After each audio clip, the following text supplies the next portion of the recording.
Good afternoon, T-Wolves. Mr. Quentin here.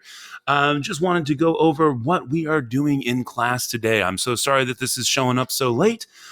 We do have internet issues at the school. I have been able to finagle a way to actually make this recording and get everything embedded for you. You may actually even be listening to this or watching this particular screencastify even if you are in Mr. Sepinen's class or Mr. Booth's class. So, greetings from Mr. Quinton to you. Let me talk about what we did in school today. The idea was that we wanted to follow up a little bit from last week when we covered adaptation. If you'll remember, adaptation, when we adapt to our physical environment, we are finding ways that we are changing ourselves to better fit our environment. And despite the fact that that looks like humans who might be doing something, in point of fact, adaptation, when we adapt to our physical environment, that is physical geography.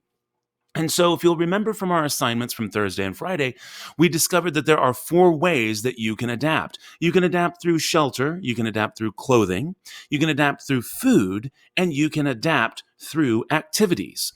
And while we look at our activities in a much more leisurely way today, even some of those adaptations of our leisure activities are a direct result of adapting to our physical environment. And so, that is what we talked about last week, which then leads into what we wanted to talk about today, which is modification. And so if we take a look here, you can see that there is a picture of what appears to be New York City. And this, on the left-hand side, you can see is long, long, long ago versus what we can see today. And perhaps what you'll notice is that there's really not a lot going on the left-hand side versus what we have where we have tons and tons of things going on the right-hand side. And so what you're going to want to do is take a look here at this picture. What do you see on the left?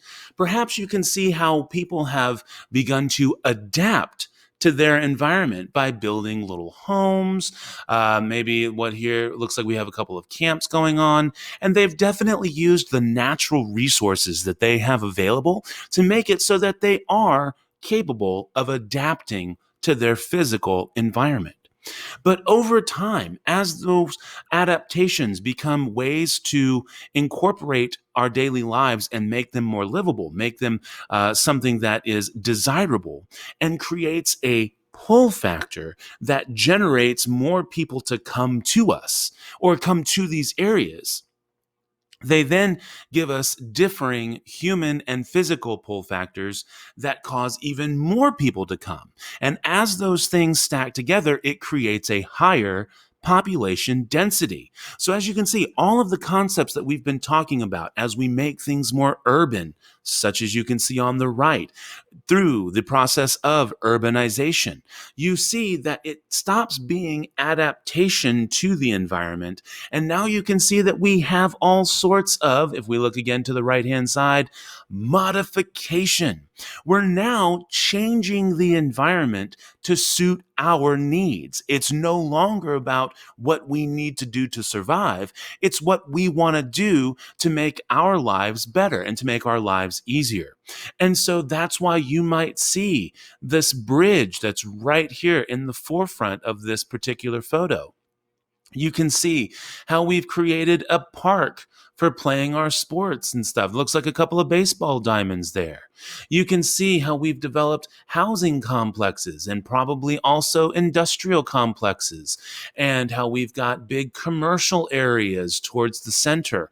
All of these things, these skyscrapers, these are modifications that we have made to the environment by creating these transportation systems, by giving ourselves ways to incorporate power and design and communications.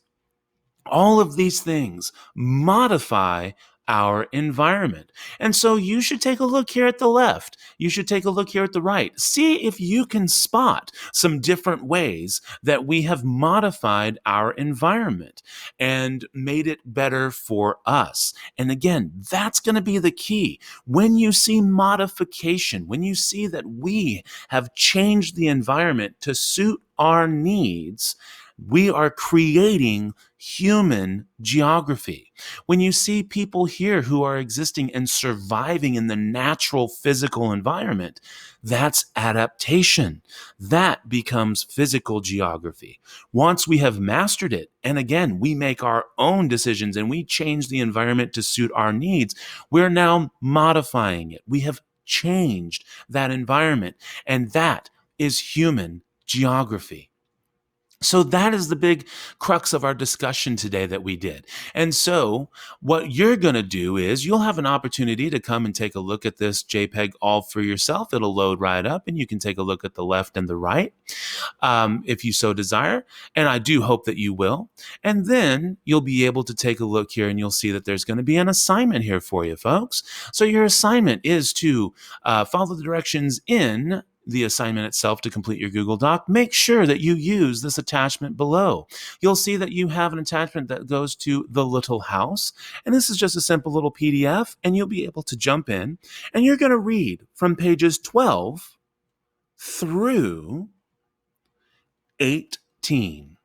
Now you'll see there's not a ton of reading to do there. Pretty simple to read through those pages and look at the pictures and kind of see all of the different modifications that happen around this little house in the story. And so your job is going to be to read the attachment in the assignment. Again, you're going to read pages 12 through 18 from the little house. Once you've completed that, you need to go ahead and list 5 modifications that you noticed in the story. Please use complete and complex sentences when you are doing that activity. So if one of those that you noticed, perhaps you saw that there was a subway built.